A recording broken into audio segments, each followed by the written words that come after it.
Can I just talk to you with this side of my face instead? Hi guys, my name is Kira Jackson and I am a guest vlogger here on LadyLifeHacks.com. Today I'm going to be showing you lots of common makeup mistakes. It may be a little bit dramatic for some of you, but the generality is some great tips for having more of a flawless face rather than something cakey. So if you're interested in learning how to keep it looking natural and nice, keep on watching. Okay guys, so the first makeup mistake happens before you even put makeup on, and that's just not having a good skin routine or just not prepping your face at all before you start the makeup. It is so important to have a clean base for the makeup to rest on, to stick to, and also not to blend with oils or dirt, which could also clog pores, create skin problems, all that different stuff. So it is very important to, go and clean all the different oils off your face, moisturize, let that set into the skin, and then use primer.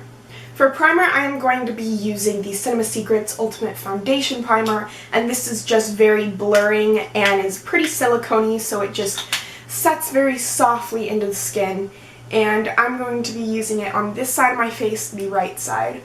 On the other side, I am just going to leave it blank. I'm not going to pay any attention to it. The first two mistakes are in foundation application. And for me, I'm very pale skin, so sometimes, I can misjudge when I have a little bit more of a tan, when I have, or when I'm like a lot more white and snowy. For others, it can be that they accidentally pick a shade that's too orange, and they don't really match it. So there's a lot of foundation mistakes here. One of them is applying with a brush that is going to leave you streaky and is just not going to give you coverage. You can try and try, but in the end, it's never gonna look good. Another mistake is to not blend it down to your neck, which makes you look like you have a mask on. Does not make it look natural at all. You should, however, place the foundation down to where you want to cover up, so basically over the whole face, and onto your neck, and blend it in with something like a beauty blender that's going to make it look like skin. The next mistake is in, unfortunately, concealing. And a lot of us will go ahead and want to use something that is super light because we really want that bright under eye that's just going to make the whole difference and make us shine. No. We don't want to go super light. We want to go about 2 shades lighter just to give us a nice little brightening, not, oh my gosh, I have a ton of concealer on my face. I'm going to use a shade that is just too light for me and a bit unflattering, as well as using a shade that is very light over a blemish. As you can see, I also applied it just right under my eye instead of doing something with like a triangle right here to really give the full brightening effect rather than just having a little half moon brightening. Instead, use a concealer that is just a little bit lighter than your skin tone. Doesn't have to be super light, just something that you can see is definitely brightening rather than chalky white. Something surprisingly a lot of people don't know is that you have to set creams with powders or else they will slip and slide all day. So I'm going to go ahead and set my under eyes with this Milani Prep Set and Go on the right side, and I am not going to do anything to my other side. Setting your foundation is also very important. If you have dry skin, you do want to be very careful with this, but because I do have oily, it's something I always have to do to keep that matte look throughout the day. Something I see a lot of people do is to use their powder brush in circular motions, almost mixing the powder foundation with the regular foundation, or using a different shade of foundation to go along with a different shade of cream foundation. It just becomes a total cakey mess. A good thing to do is to stipple on that powder. I am using a foundation stippling brush, and I'm just basically pressing that powder into the skin to set it, not to mix it.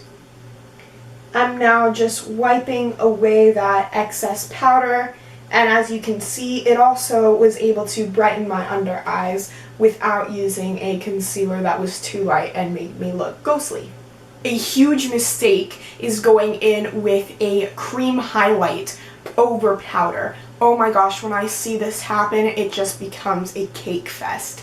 It is something you definitely want to stray away from. If you wanted to apply a cream highlight even with a concealer, which I don't think is necessary if you have a good enough concealer, yeah, go for it, but I would rather to use a brightening powder that is going to be able to set my under eyes and do that at the same time, rather than something that is going to turn my makeup into a cake up. So again, I'm just going in with a shade that is way too light with a concealer brush, and I'm just putting that everywhere where I would want to highlight, and I can already see my pores showing through so much more than they originally would. Applying it with a concealer brush this way is also going to make it extremely hard to blend out, mixing the creams and the powders together, layers upon layers, and it's just going to make the whole thing look gross. As you can see, this just looks super unnatural. I'm just going to keep this side the way it is and have that powder that I set my under eyes with as that nice highlight. I'm going to again go in with that concealer brush with a shade that is just not my color, and that is warm. You want to stay, especially if you're pale, you want to stay in the cool toned contours to make it not look so super unnatural. You don't want mud spread on your face. Again, this is going to be something so super hard to blend out. Now that it looks like I have poo spread on my face, I'm going to show you the right way to cream contour. Go in with a shade that is about 3 shades darker than your color, which this is a little bit more than 3 shades darker than mine, but it is the lightest in this cream contour palette that I have. And instead of going in with something as strong as a concealer brush, I'm just going to dab a little bit onto my beauty blender and start off light and build up. I'm also using that leftover to just go on the sides of my nose here. As you can see, this is a much more natural sculpt rather than yikes. The next mistake is using a bronzer as a contour. Like, whether you cream contour or not before this step, I've seen a lot of people try and sculpt their face or like contour out their face with just bronzer, making it look kind of muddy and really unnatural rather than just using the bronzer to add a natural sun-kissed glow to the face. So as you can see, I look even muddier than before. Instead, invest in something for actually contouring, like a sculpting kit by Makeup Forever, or a Wet n Wild one that is like $2. You don't have to spend a lot of money on it. It's so worth the results in the end. I'm just going to be using this, focusing it at the base of my cheekbone to give the most depth, and then kind of dragging it out, and using that to set my cream contour. I would suggest putting on bronzer before contouring, but because we're just at this step in the makeup, I'm still going to show you how to correctly bronze on this side of the face. And my favorite way is using a multi-fiber brush like this. It's also called a stippling brush, just for very lightly dusting on the powder to make it look like a sun-kissed glow, not an orange stain. I'm going to be using this very light-handed in the area that just above where I put the contour,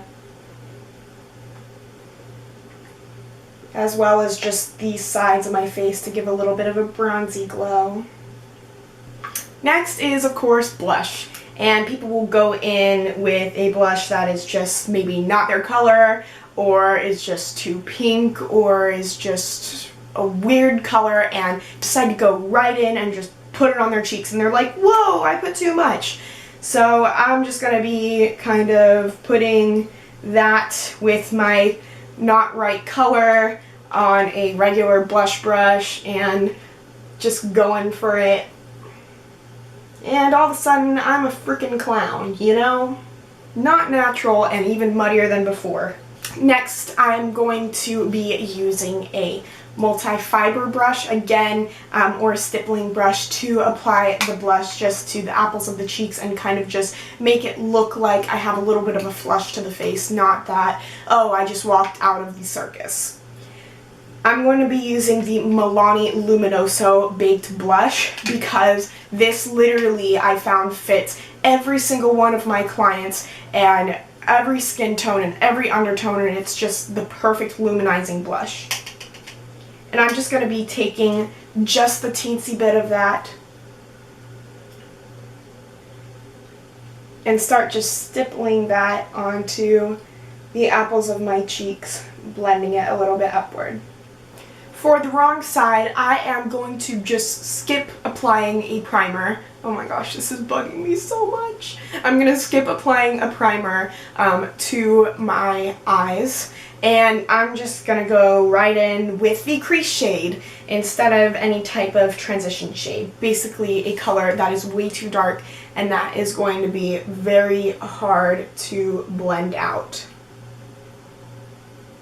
As you can see, that just does not work. I'm also going to be using a really heavy brow bone highlight just because I guess that's what girls do.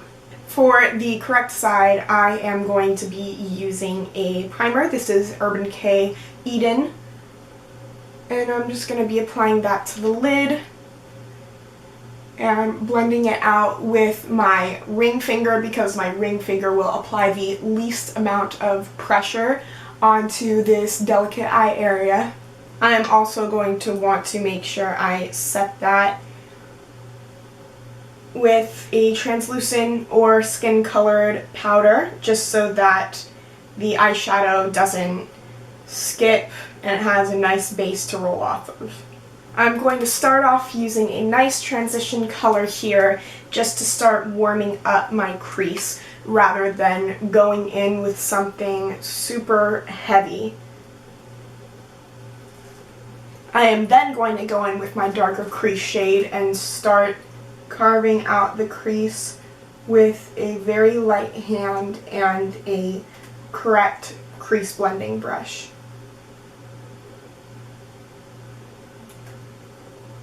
For the lower lash line, I'm again just gonna go in with a regular color and just put that right under, oh my gosh, my eye. I cannot stand how this looks, oh my gosh. Again, that just looks like I turned myself into a raccoon. Instead, I'm going to again go in with a transition shade underneath my eye. And if I must use a darker shade, I will get a correct brush for it. This is just something really tiny and really fine edged, and just press that up against my lash line, focusing it mostly on the outer corner. For the highlight, I'm just going to be focusing it right underneath my brow bone rather than like the entire upper lid. I'm not really going to focus on doing any eyeliner mistakes today just because it really differs for everyone and everyone's eye shape what looks best for them. On this brow, I'm just going to be going in way too heavy and with something that is a little bit too dark and really like almost drawing on my brow rather than feathering and filling it in naturally.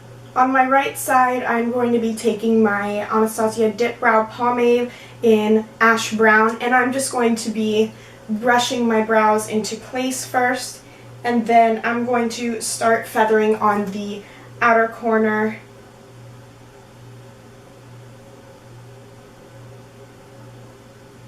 Still shaping my brows, but making them look a lot more natural. I'm also going to be putting on less product and less product the more I get to the front of my brow, because that is what is really going to make it look super unnatural. I know nowadays we all want to sell ourselves to the glowing gods, but there's a way to do it in moderation. And for this side, I'm just going to be using something just too light and too bright for my skin, to where it's just going to not, oh my gosh, just, there's no way I could ever blend that in type thing.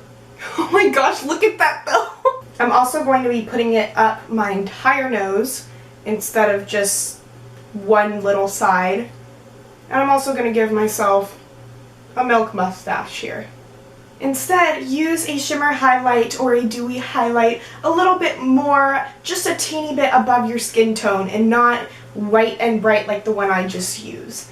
And really focus on dabbing it right above the cheekbone rather than doing a big swipe of product. With this side, I'm instead just going to be putting it on the tip of my nose and a little bit up here. Not that you can see that because this is entirely taking up everything.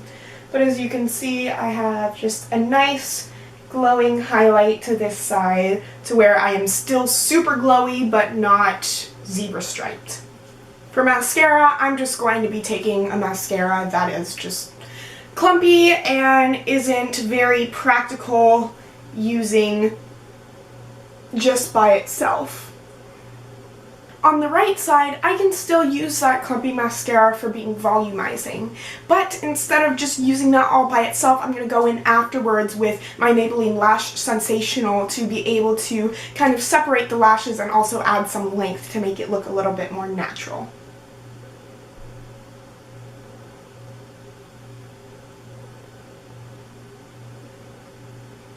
On this side, I'm just not going to do my lower lashes at all. But on this, the right side, I am, just because it always opens up the lower portion of the eye and makes you look more awake. For this side here, if you have a dramatic eye already like I do, you definitely don't want to go in with too dark of a lipstick, especially if this is something more for every day rather than like a night out type thing. So I'm just going to be going in with a bright red lipstick that is just going to make the look be way too dramatic.